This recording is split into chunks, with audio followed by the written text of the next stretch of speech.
Thank you so much to all of you here that we need to have to discuss. It's the plants the most helpful in our life, in which especially for those people not yet know about this. It is called is peperomia pellucida, also known by the common name of pepper elder or shining boss plant.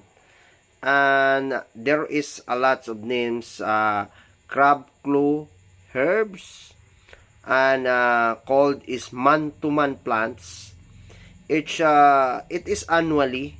That's swallow rooted herb, mga kaibigan. It's usually growing in the height of about in 16 or 15 to 45 centimeters, mga kaibigan. That in which it's about to 6 to 18 inches. So, the best in salad, mga kaibigan.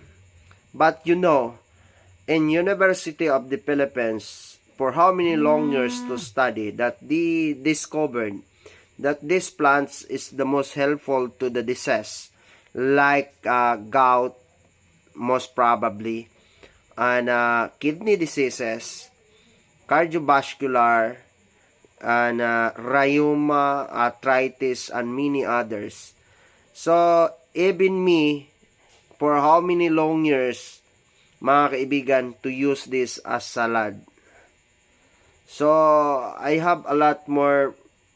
I've been plant outside, especially in the pot, because most these plants was growing in the pot, no? Like some others, for how many long years outside your ornamentals, that these plants is become useless for those people not yet know about this. But this time, you know, mga kaibigan, so useful. It's very useful to salad. Sometimes it's called in Bisaya, sinaw-sinaw or pansit-pansitan, mga kaibigan. So here, in tropical countries like here in the Philippines, is the most, this plants is the most usually growing here, mga kaibigan. Usually growing, it's all about 16 or 15 to 45 centimeters in 6 to 18 inches. It characterized into the succulent stems, mga kaibigan.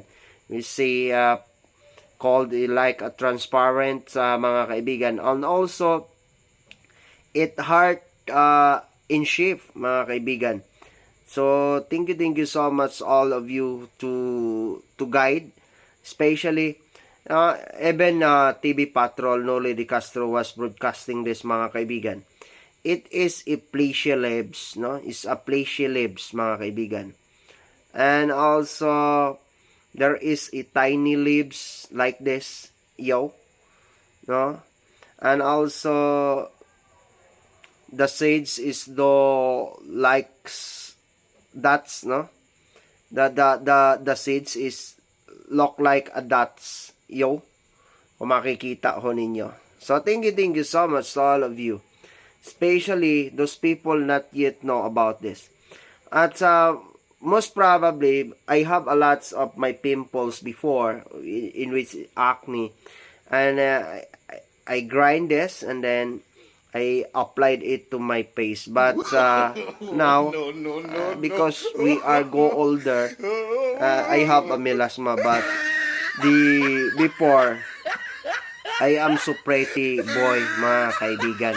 You know, guys, no, mga kaibigan. So, I so look and handsome before because of this.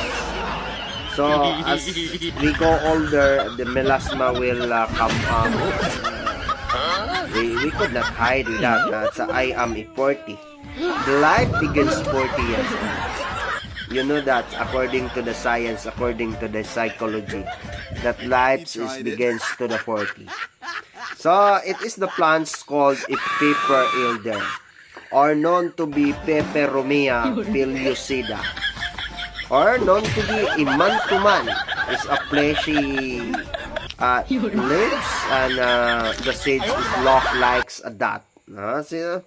So, we are talking like an English here, mga kaibigan, even though we are not fluent to speak English. But I would like to try my best. I am here because I am doing this like on broadcasting, mga kaibigan. So, that's why I'm trying my best to speak English because there is a lot of viewers that they do not understand from Bisaya, Tagalog. Kung magbisaya ko nga ready, gid mo kasabot.